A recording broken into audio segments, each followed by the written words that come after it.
This is Jean's Day. I know many of us in our hearts have a lot of things to say to Jean. It will be difficult to say everything today. So to respect that and to include everyone, I would like to collectively send into the ether a message for all of us. We love you, Jean. We thank you for touching our hearts, and we thank you for all the hard work you did to make this a better place. I pray that all the love and messages we have in our hearts reach you on this very special day of celebration, who I'm sure a number of you will remember as playing Santa in the Valley. He would call this a synchronicity, when everything seems to sync up magically at the right moment and the right time. Today, he would look out and see so many beautiful people that loved Jean gathered in her honor. And right outside the very historic building Jean saved for all of us, and to the tune of Kate Wolf too. Wow. Grandpa would say, well, Jean, you did it again. You brought us all together and you are leading the way once again. So, synchronicity, it is here and all around us today. Let's make the most of our time together and honor Jean in a beautiful way. To be here in the presence of all of you and all the love and support you bring in our hearts today is truly a blessing for the Berensmeier family. Thank you all from the bottom of my heart. I can feel Jean smiling radiantly down on us right now. First and foremost, I would like to acknowledge that we are located on the unceded ancestral lands of the Coast Miwok people of present-day Marin County. We honor with gratitude the land itself and all of its ancestors, past, present, and emerging. It is most important and respectful to invite the first peoples of this land to speak here first. The Coast Miwok were the caretakers of this land for countless generations before we arrived. So I am very honored to introduce Jason Dreschler and Joe Sanchez of the Coast Miwok Tribal Council to speak now. It's an honor for us to be here today acknowledging Jean Berensmeier. I love Jean. Didn't know her that long, really, but she made a deep, deep, deep and lasting impression on me. She was full of love. Whenever she spoke, she always had a smile on her face. She was undeniable in how she could project herself. I mean, it was just incredible to me that when you saw her, you just had a loving feeling inside. You knew she came from a very special place because she was a very special person. And I'm here today to acknowledge that fact. And I know you all are as well. And I appreciate you all being here in her honor. This is the least we could do. She's just she was a tremendous influence on us. We look forward to working together for many more years and doing things for the children, especially. Wilderness Way holds a special place in our hearts as well. And what she accomplished there, to me, was just outstanding. And I'll always remember her for that. Tribal council members recently compared Jean's passing to the falling of a giant redwood tree. When a redwood of this magnitude falls, many reverberations are felt throughout the forest. But there are also many small shoots that immediately begin emerging. They are growing from its DNA, and within them they carry the great tree's essence. In time, they will become a beautiful fairy ring, delineating the old monarch's outline. In this way, the tree's essence is not lost. It is carried on for the betterment of the forest and its future generations. I look out here and see many little shoots among us today. It is deeply gratifying to know that Jean's essence won't be lost but carried on in many of us for the betterment of the valley and future generations. For our next speaker, I'd like to invite the one who is now caretaker of our county's 4th district, Supervisor Dennis Rodoni. Dennis? Thanks to Tina, Paul, and Lee for asking me to join them today and speak before you. I'm truly honored to be here. We're all here today going to be talking about Jean's legacy, certainly celebrating her life, but Jean was a beloved leader in the San Geronimo Valley. No one has saved more properties, stalled more development, protected more watersheds and streams, or educated more of our children about the environment than Jean. Jean was a passionate protector of the environment, a tireless advocate for preserving the beauty and rural character of the valley, and a beloved teacher and mentor to the children of the valley. Jean was a force of nature. In the valley, she was the founder of the San Geronimo Planning Group and prevented thousands of homes being built, halted the placement of a huge water tank that Ren Water was planning, and was actively involved in drafting and revising the community plan for the valley.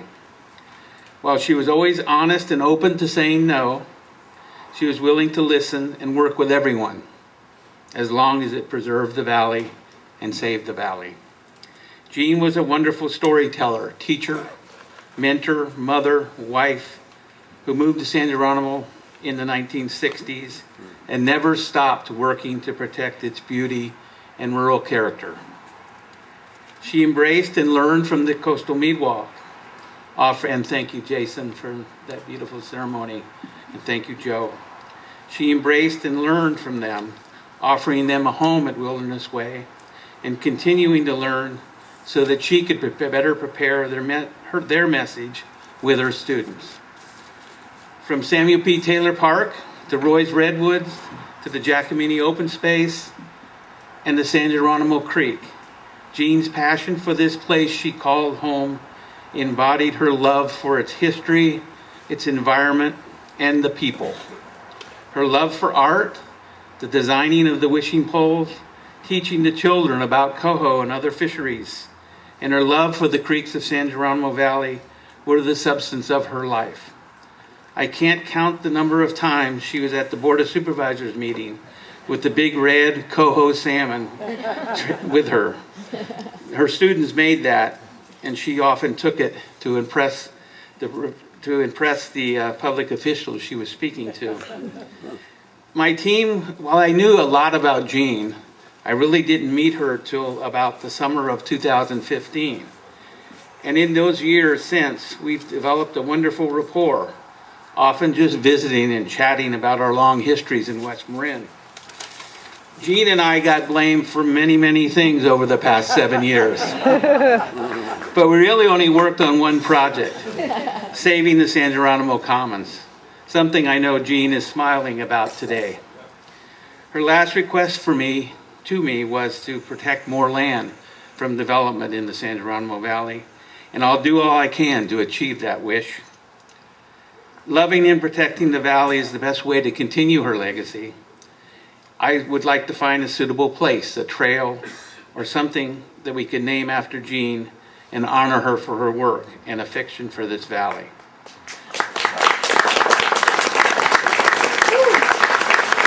And while we celebrate her legacy today, I want to invite everyone to join us for another tribute to Jean on June 20th at the Board of Supervisors meeting. And wish you can join us for that and also continue to celebrate Jean by honoring her wishes in the valley along with me. So thank you so much. My mind is filled with so many neat vignettes of Jean. When I was 7, she said in this very building, "I will lie down in front of the bulldozers before they tear this building down." So she founded the community center. This center has been a blessing to this community now for over 50 years. So this is a very nice segue to invite the caretaker of the community center, Director Dave Court, to speak. Come on up, Dave. share of Jean, as she was probably the most important influence of my adult life. And as many of you know, I'm actually going to be retiring on June 30th as executive director. And so normally I would prepare some notes and remarks, but I had so many memories that I was just going to, whatever hit me when I got up here, I was going to share that. And as I was walking up, I'm going to share two memories of my relationship with Jean. The first one was as I began to know Jean when working here. Jean told me this incredible story of her and Lee.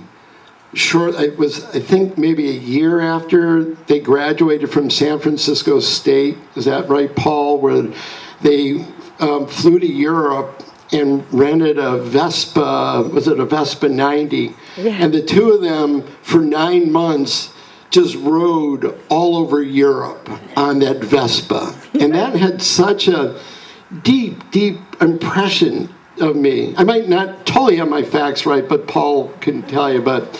And she told me this one story that, I believe they started their journey in the spring. And then near the end of the journey, they're riding this little Vespa through, I think it was the Swiss Alps, and it was just this giant snowstorm and ice.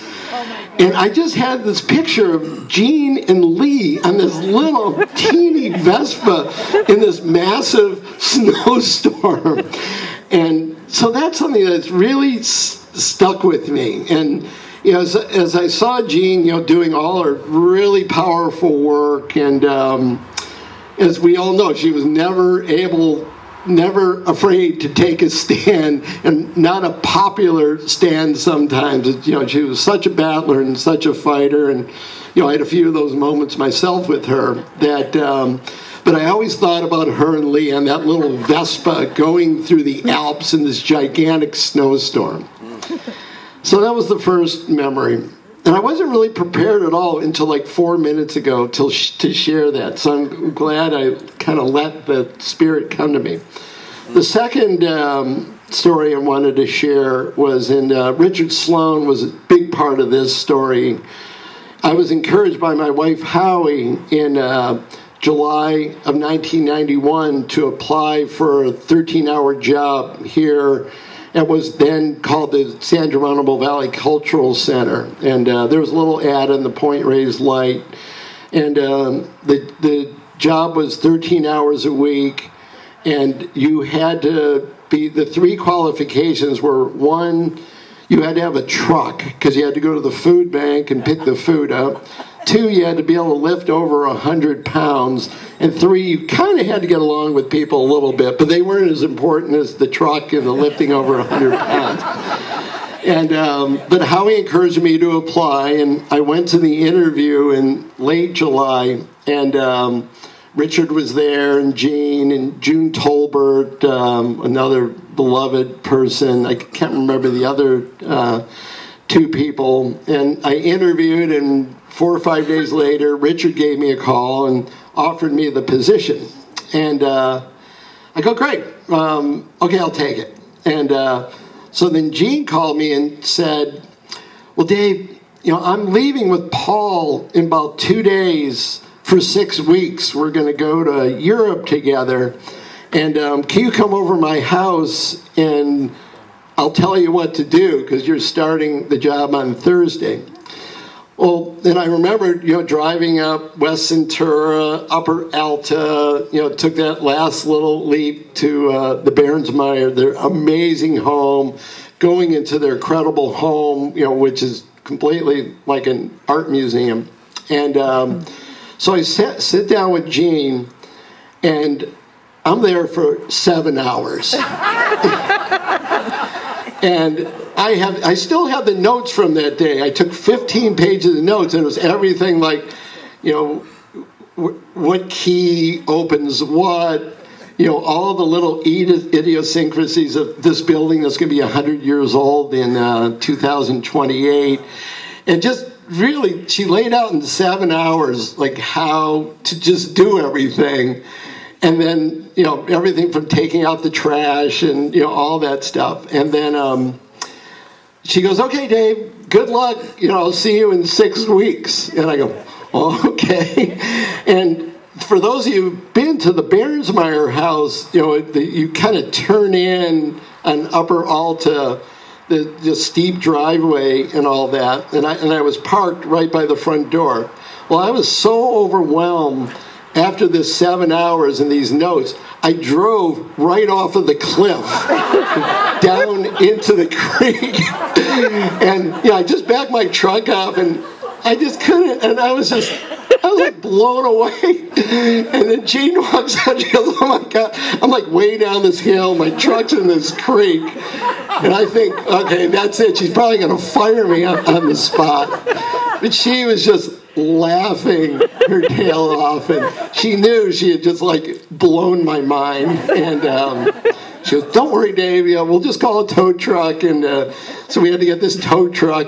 How I was wondering, I was gone for like 10 hours that day. I was like, where the heck is he? And it just, I just wanted to share that because, that influence that Gene had in my life. And, as Dennis just shared about some of his final conversations with Gene, she really, really challenged me to the end, too. And over the couple months before she passed away, Alexa and I, who's going to be our new executive director on July 1, we had, I think, 2 or 3 hour meetings with Jean. And she didn't think she was going to be passing, but she really shared with Alexa and I, a lot of what she thinks is working at the center, things that she was concerned about at the community center. And she didn't let us off easy, I'll tell you. But I just really, Paul sat into those meetings and took pages of notes. So I'd like to take a look at those, in a little bit. But, similarly, like Dennis, Jean really left Alexa and I a lot of her feelings about the community center, where she wanted to see where it was going, and how much love she had for the center here. So thank you, Paul, for letting me share that. Let's see, I was 9, and I was at home, finished dinner. My mom was about ready to leave, and I said, "Where are you going?" And she said, "Oh, well, I'm going to a meeting to save the valley." So since the age of 9, I got it into my head that my mom was going to save this valley.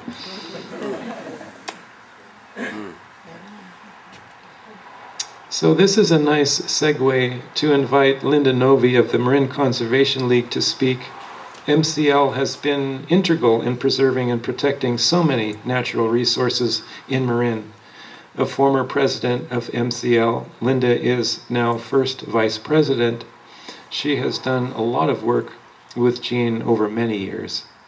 Linda, I'd love it if you'd come up and say a few words. Outfit today. I could have worn cowgirl boots, but, I thought, that's how I first met Jean. She was all fringed up, and it left a big impression on me. It's an honor to be here. Jean was a friend and a mentor and someone inspiring and a collaborator, someone I called often and asked for advice and worked with her on projects. But I learned about Jean before I ever met her by meeting Grandpa Santa Berensmeier at the Forest Knolls Deli. Because I used to live out in the valley and would get breakfast there, and he'd be there and he'd pass me little notes with poems on them. And then one day he said, "I'm going on a river rafting trip." And I don't know how old he was, but maybe in his late 70s, early 80s. And he said, "But we're not telling anyone how old I am because I'm past the age. And he had a little twinkle in his eye, and I thought, what a cool family. They're taking Grandpa river rafting, and I think it was the Colorado River. Yep. I think it was a big deal. The Grand Canyon. Then soon after, I met Jean through our mutual involvement with Marin County Open Space, which was then beginning to acquire properties, and also through MCL. And Jean was president of MCL, I think more than one time. Nona can probably clarify that. And she did receive our Lifetime Achievement Award several years ago. But my first impression of her was, what a smile. God, I love her outfit. You know, she was all fringed out, turquoise and necklaces, and with her cheekbones, her high cheekbones, her stature, I thought, she is Native American. She has that gene. She must have some indigenous descendants in her. And I carried that belief until last year at your multicultural art show, when Jean was talking story in this building, and she revealed she had gone back to Serbia and Croatia, and I went, oh my God, she's Slavic, like me. So that was a myth that got blown. But you don't need to be indigenous to carry a love for the land in your heart. She, as you heard from Dennis, was so instrumental in preserving so much land in our valley and saving wildlife as well. And she succeeded in this through her uplifting persuasion that brought others to her point of view.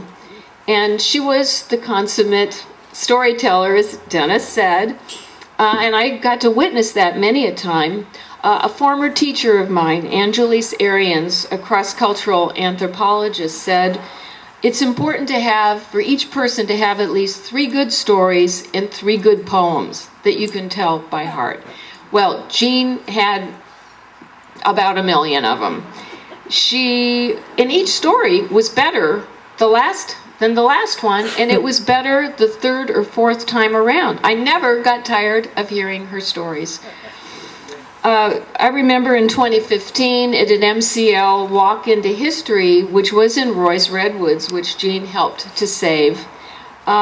We set Jean up in the midst of a redwood grove, and I loved your story about the fairy ring, because there was Jean right in the middle of the fairy ring, and she shared the story of how she preserved, with others, Roy's Redwoods, and there were enthralled listeners gathered all around her. And Paul, I think you played the flute, and it was an amazing experience. And through those stories, Jean inspires others to this day. Her love of open spaces led Jean, along with myself and others who are here today, DeLoss, Robert, Nona, Rick, and I may have missed someone, to found a group called the Foot People. And we were about preserving safe passage for slower movers on the trail, on foot and on hoof. And Larry Minicus as well. I see Larry. I said Robert. I got him. I gotcha. And we even went out, Jean came out, and we hiked a lot of the trails that were being harmed and disrespected in our opinion. And Jean always had creative solutions, and she said, I'll get Paul to make a video of this, which of course Paul did, because you jogged all over and you could run and video at the same time. I was very proud of you. And Jean, while she was focused on all the big things, Jean also acknowledged what was going on with her friends. I remember when a family member of mine passed, Jean sent me a note and tucked a feather in it. And that feather just said volumes to me. But at the same time, Jean could be wicked funny, sending me birthday cards with naked men. So she had it all. And like many of you, who can forget her voicemail message saying, Yatahe, hello, in Navajo. I say that now, and Jean is here. This morning, I YouTubed several videos of Navajo speakers, and a wise elder said that, I'm going to try and say it the way he said it, yatahe, that it not only means hello, but it means it is good. That on the surface of Mother Earth, everything is good. And that it can also be used as a parting. You might say it to someone when they leave. So, in honor of Jean's Navajo blessing to us all through the years, I would like to share this Navajo prayer. And I think it's appropriate because it speaks to Jason and Joe's love of this land and how they're going to carry on the work to protect and preserve it, and what we're all going to do in our lives to do the same thing. Hold on to what is good, even if it is a handful of dirt. Hold on to what you believe, even if it's a tree that stands by itself. Hold on to what you must do, even if it's a long way from here. Hold on to your life, even if it's easier to let go. Hold on to my hand, even when I am far away from you. Hold on to what is good. Hold on to what is good. Yatahe, Jean. Yatahe, Jean. And to all of you, it is good. Thank you. Of the 61 master plan, which proposed building 5,000 homes all over the ridges of the valley. So she founded the San Geronimo Valley Planning Group, which led, as Jean said, to the joyful demise of the 61 master plan. And this is a nice segue to invite longtime planning group member Phil Sauter to speak. Phil has worked intimately on many value issues with Jean. He often carpooled with her to meetings in her car, and apparently, I've recently heard, has been known to brace himself when Jean hit the accelerator. I hope I didn't take your story away, Phil. So I would like to invite Phil to say a few words up here. On the china cabinet, I saw this card from Jean. It says, "Old friends are like old recliners.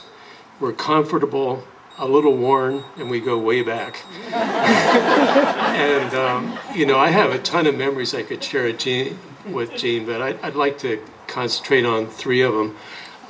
One is the first time I met Jean, which was in 1980 when Hendrix Horn had come in and planned to do a master development called Sky Ranch across all of our villages up on the southern ridges to the ridgetop.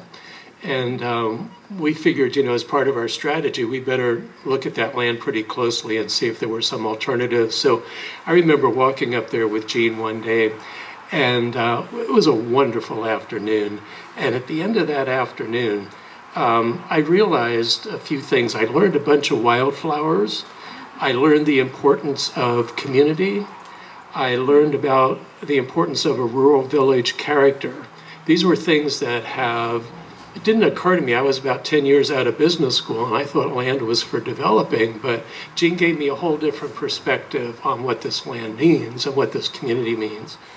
I learned that other species have values, not just humans, that a rock outcropping surrounded by wildflowers has value. People do live here, but we're not the only ones. And sometimes we're not even the most important ones. We may not even last the longest. Of course, that development never got built, and today it's open space for all of us to enjoy. My second memory of Jean is a bunch of committees and meetings over many years. And there was the Sky Ranch development, the community plan, the White Hill tank. And one thing I noticed, as many meetings as I was in with Jean, she never interrupted anyone. And in fact, she would often she'd let people say what they had to say, and she'd often ask, "Are you finished?" She gave a great deal of respect to other speakers. And of course, she asked for that respect in return. And when she did say something, she had something to say. Jean took pains over every idea and every word. During the housing element review of last year, I think when we were talking about the various places they said we could put housing in the valley, I remember when the idea came for building a separate development of 90 units at the bottom of White Hill across Sir Francis Drake from the existing village of Woodacre. I remember one of the staff saying, well, we can tweak the community plan a little bit. And I thought, I sure hope Jean isn't listening into this meeting. But I am so grateful to Supervisor Rodoni for stepping up right away and saying, that's a non-starter. That's not part of the existing valley. That doesn't belong here. I'm very thankful for that.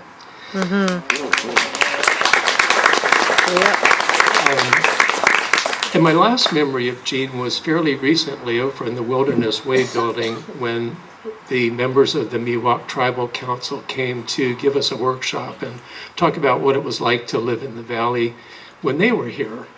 And two things I remember is, first of all, when the members of the Tribal Council spoke, there were no interruptions. Everyone was allowed to finish what they had to say. Not only that, but there were the same views that the humans were one of many species that lived here. There were other natural resources. There were creeks and ridges and rock outcroppings that had value. This is a home for many species and many spirits. It's something that Jean knew 40 years ago, and that it kind of came full circle in that Tribal Council workshop. And I was so glad to have that circle finish.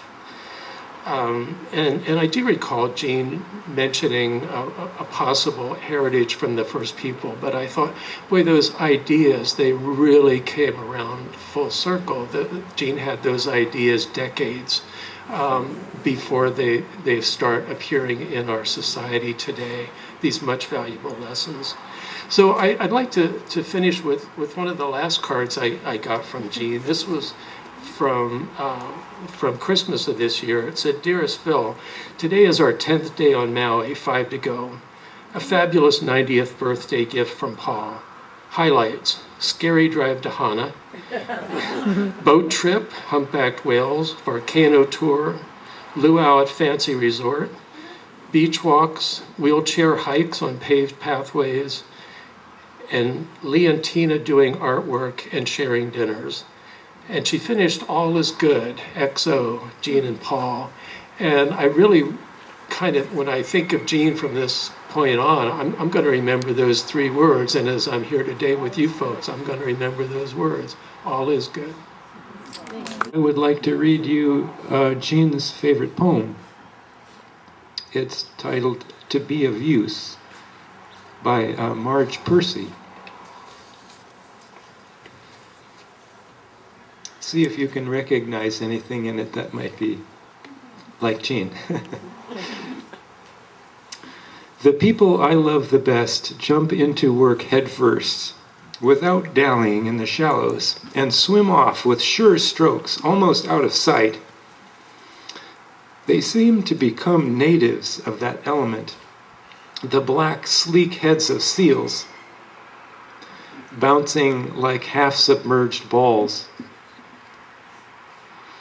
I love people who harness themselves, an ox to a heavy cart, who pull like water buffalo with massive patience, who strain in the mud and the muck to move things forward, who do what has to be done again and again. I want to be with people who submerge in the task, who go into the fields to harvest and work in a row and pass the bags along, who are not parlor generals and field deserters, but move in a common rhythm, when the food must come in and the fire be put out. The work of the world is common as mud.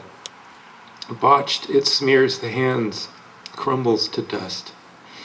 But the thing worth doing well done has a shape that satisfies, clean and evident.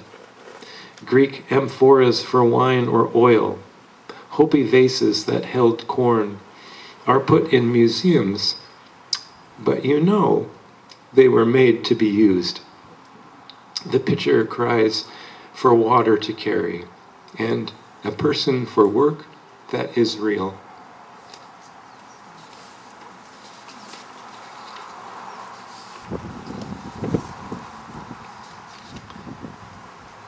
Thank you for your patience.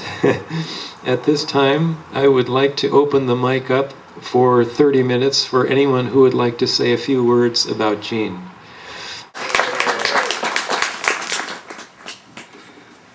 It's hard for us to imagine sitting next to this wonderful building that Jean saved, looking up at the ridges that Jean saved, knowing about the developments that she helped nix. It's hard for us to imagine anyone in the San Geronimo Valley or maybe Marin County who did more, worked harder, was indefatigable, spent more of her time, energy, and love into preserving this area for all of us. We get to enjoy now the hard work that Jean did to preserve this area. And it is in no small measure. We've just barely begun today to talk about all her accomplishments.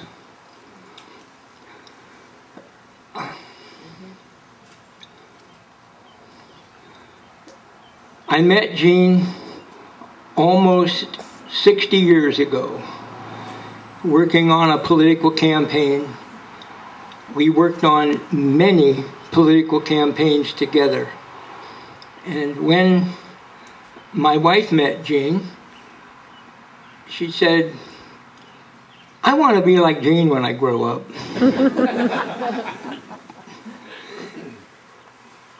It's hard to imagine anyone with more energy, more drive, more intelligence about what needed to be done, and a better organizer than Jean Berensmeier. I once said to her, half kidding, "Jean, you've never met a building you didn't want to save." She looked at me with half a smile on her face and said, "How'd you know?"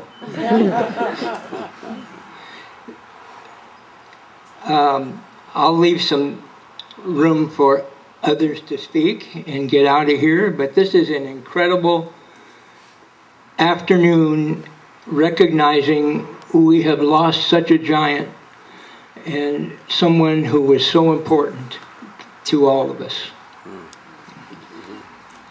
Take me back, O hills I love. Lift me from this lonely bed. Light my way with stars above. Curl soft wings about my head. Wash my feet in crystal streams. Cradle my arms in boughs of oak. Breathe the scent of pine for dreams. Wrap me tight in earthen cloak. This was my Way Witness Way teacher for so many years. So I went to a school too. So Jean is a many great Witness Way.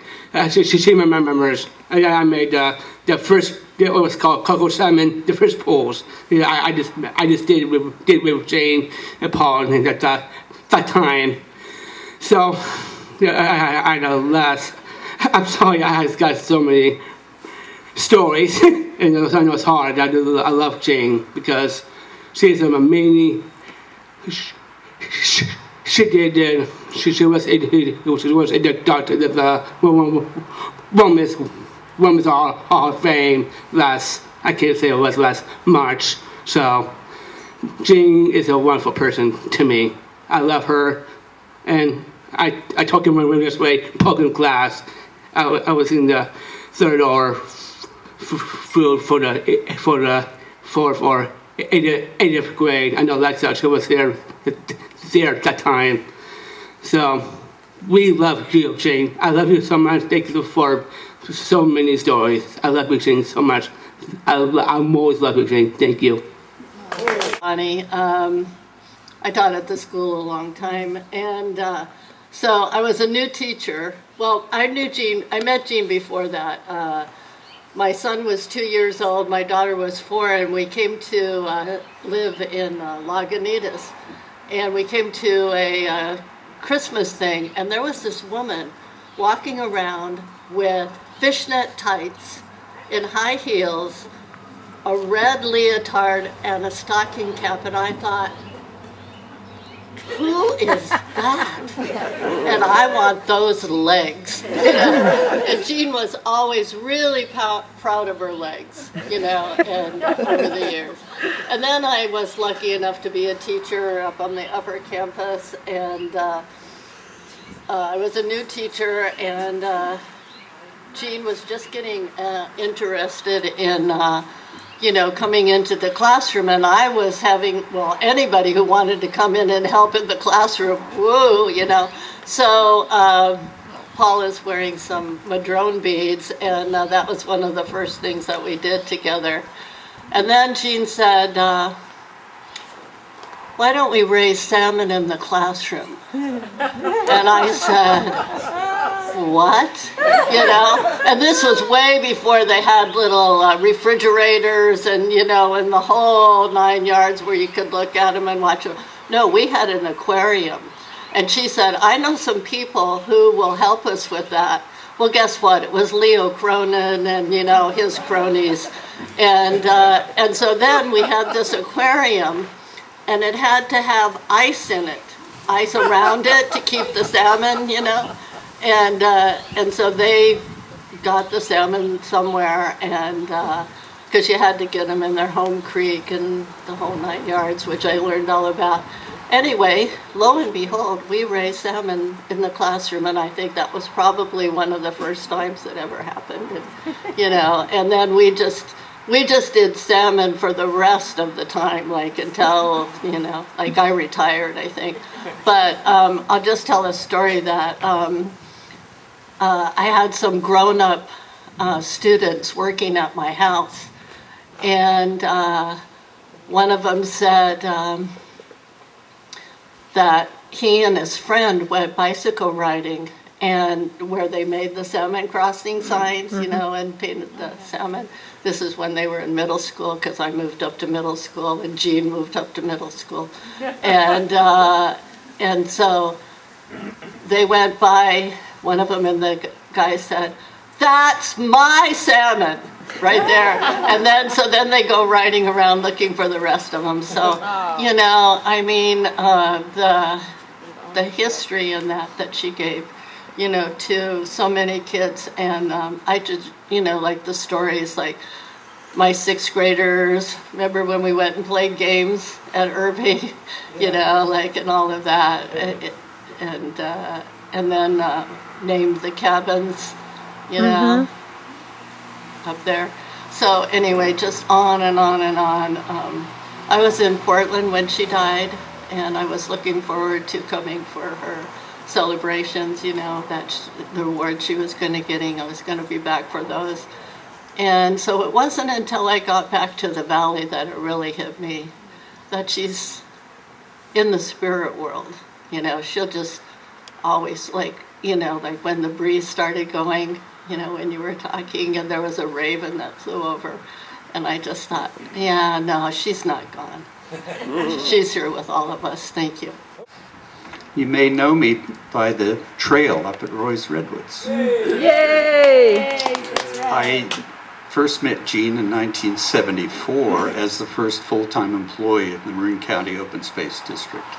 working with Pierre Josky and Brian Wittenkeller. And we did a lot of work with Jean when she was on the commission. She didn't just work in the valley here. She worked all over the county with us. And she always had good advice. But the stories I'd like to tell have to do with San Geronimo Valley, which was kind of shortchanged in the beginning by the district because we were supposed to focus on the eastern urbanized corridor.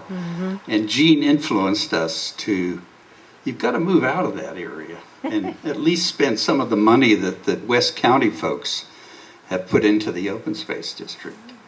So Roy's Redwood was the first real purchase outside what we call the eastern urbanized corridor. I was the project manager for Roy's Redwoods, and we dragged the commission out to the property, and Jean was on the commission then. And we went through negotiations for the property, and it was difficult. And we managed to get a deal with the owners. And I talked to Jean and I said, Jean, I've got some good news and some bad news. And she was worried. I said, the good news is the bad news is actually that was all good news, but we protected 30 acres. I said, the good news is we've actually protected 300 acres.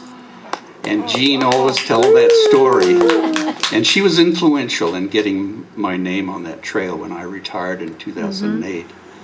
I worked for 2 other open space districts, but I don't think I've ever met a person you could work with nicer and more cooperative than Jean. She dragged me all over this valley, and then we'd have sandwiches at her house, and I'd meet Paul and his sister and Lee.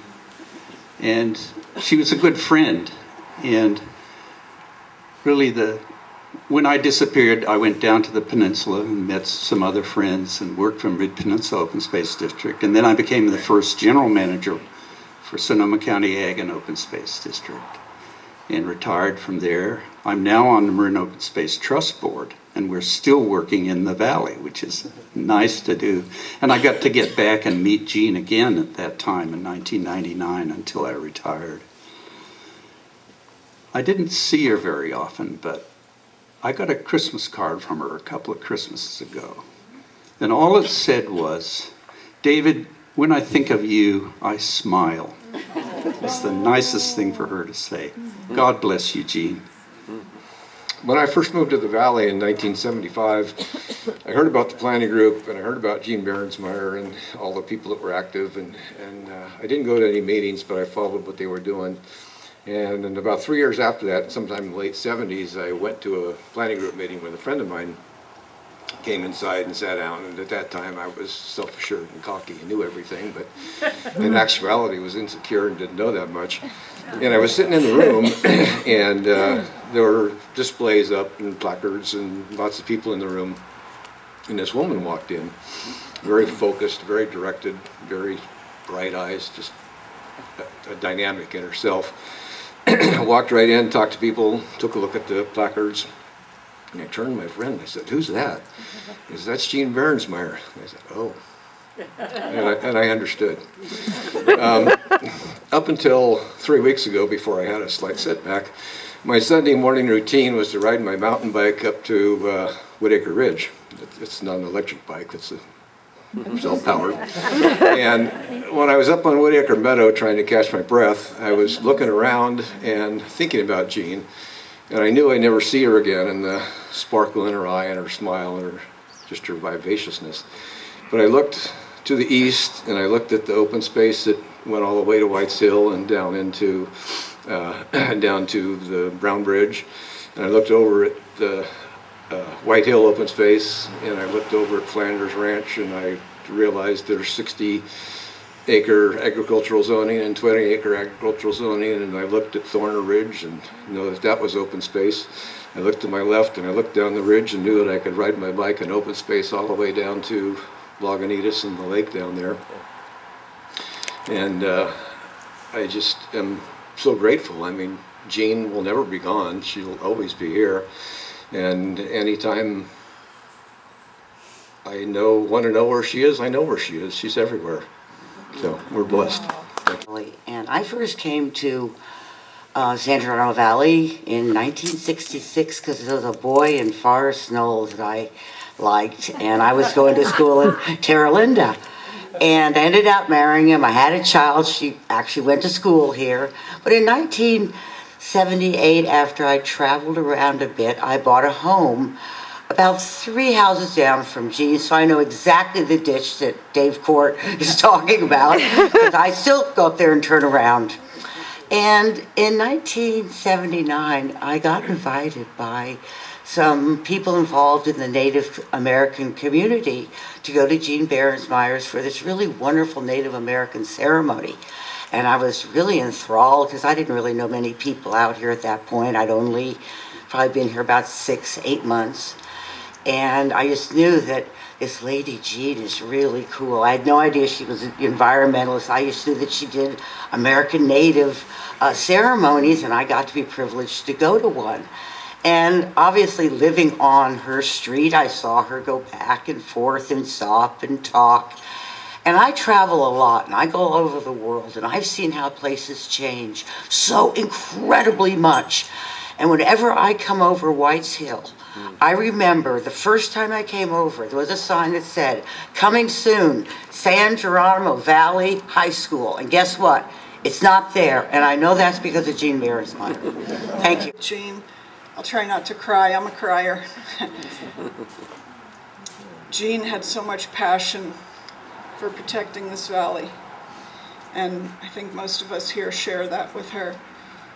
She was so tenacious, and I think those who were not involved with her on countless meetings, they misunderstood her. A lot of people thought she just was no progress and all like that, but she was common sense, solutions oriented approach to things. I'm a realtor, so there were times where I would bring information to the group or to her that wasn't well received because I was trying to share what the other side of the aisle is thinking and feeling, and that if we could all understand each other, because we're all in it together, we could maybe make better decisions for growth or to protect things that need not be with a building on it. And so I got to see many episodes throughout 40 years of going to various meetings that she was so thoughtful. She would gather all the information. She was so organized. If any of you ever were at a meeting with her, no matter what kind of meeting it was, she had her pad. She made her notes. She was so impressive, and we all learned from her. She led by example, and she made the world a better place, which is what I think we're all trying to do in our own way. And when she passed, some of us, like me, were just in utter shock. I mean, I know she was 90, but we really thought she'd be here till she was 100. And we had a lot of work to do that we were in the middle of, and we needed her, and we still do. So I hope those of you who are not on the planning group, but who care about the valley, will lend a hand, because there's still many things that we can do to make the world a better place. She's left the baton to us. It's up to us what we do with this valley. And her dying wish, because she and I talked about it a whole lot, was that parcel. When you come over White's Hill, that used to be part of Flanders Ranch. When we were told on the Zoom meetings, 98 homes, some of us fell over. That's that part of when you leave Fairfax and you come into the valley, you decompress. You just say, oh, I'm home. And it's that space between the city and this nature that we inhabit that's so precious. And I thank you, Dennis, for making sure that Jean's dying wish is honored and that we find a way. On those meetings, we knew that when 98 homes were taken from that site, they'd have to go somewhere else. And I was impressed how Jean was always open-minded, like, okay, this other site, I don't like that maybe that growth will happen, but we can make sense of that, whereas that spot there, no, non-negotiable. So she left a powerful tool for all of us. You can be respectful, you can learn all of the issues, take your notes, and then take action. Don't just listen and do nothing, but take action. Because without all the action she took, and think about it, at the time that she was that formidable force, society didn't really appreciate women's voices, especially strong women. At that time, I know women weren't even allowed to have a bank account without a man's signature, because that's what happened for my mom when we left my father. So she kind of bucked society's notion of what a woman should be and how they should behave, and thank God for that. God bless you, Jean. I think I should tell you another special story. Jean was so organized, always getting things in line, and usually planning ahead, birthdays, Christmases. So she passed on March 15th, and my birthday's April 25th. So a few days before my birthday, we're kind of cleaning out the house, and we go into the spare bedroom, and we look underneath, pull out the drawer, and this shirt is in there, and with a little post-it in Jean's neat little writing, for Paul's birthday. So I actually got a birthday present from my mom, and I can't think of a more beautiful present. I mean, there's Jean, there's little Paul. We have walked with an ancestor.